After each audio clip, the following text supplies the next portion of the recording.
Well, another packed house for a meeting on how the MTA will handle the L train shutdown next year. Yeah, we are learning more about the alternate plans to keep commuters moving. Stacey Delicat was at the meeting in Brooklyn tonight as people weighed in on how those plans will impact their lives.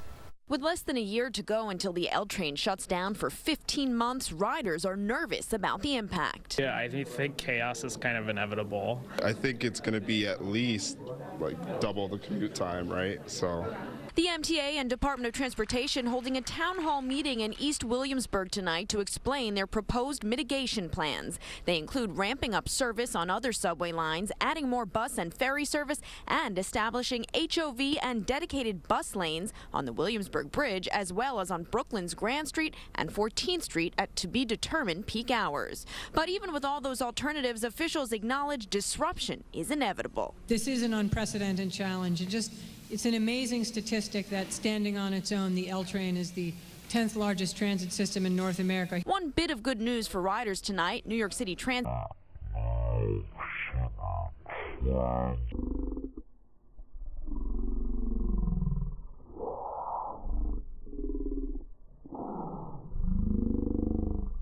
New routes. That promise after L Train Coalition member Felice Kirby pressed the issue. One fare when you enter the transit system during this crisis for all the impacted lines. Whether you ride the ferry, a bus, or a train, that is what we heard from the MTA and DOT tonight, and that is real progress. Kirby and other local advocates still concerned about issues like ferry capacity and the impact on local businesses, but the response from officials tonight mostly well received, but for two comedians who tried to present Byford with an award of sorts. Andy Byford, please come accept your award for running the worst transit system, the most delayed trains anywhere in the world. Those men booed, and Byford responding with a pledge to fix the system. We are putting together a plan that will make this system fundamentally better as long as we have your support and the appropriate funding.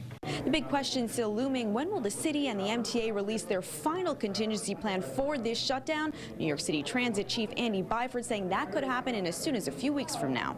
In Williamsburg, Brooklyn, I'm Stacey Delicat, Fox 5 News. The MTA has picked a native New Yorker to be the new voice of the subway. She's from Queens. Liz Dahlem explains why subway officials believe she is the right voice for the job. Thank you for riding with MTA, New York City Transit. There's a new voice in town. Valina Mitchell is the new announcer for the MTA, ready to greet, warn, and inform customers. I speak to the subway platforms every day, so when there's a delay, you've probably heard my voice before. We tell alternatives and different routes that customers can get to and from their destination. So when they gave me this opportunity, this is just another level. Mitchell has been working with the MTA for the past 25 years and is a supervisor at the Rail Control Center.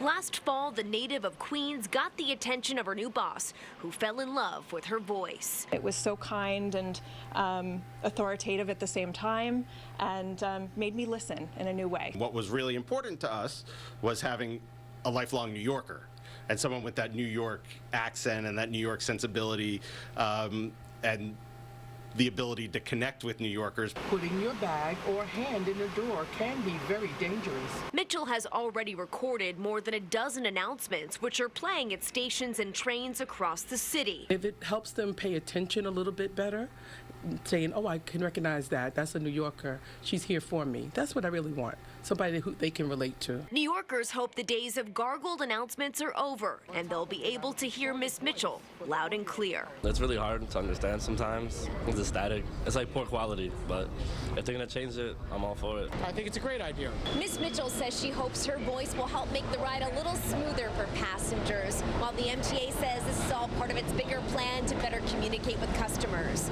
From Midtown, Liz Dahlem, Fox 5 News.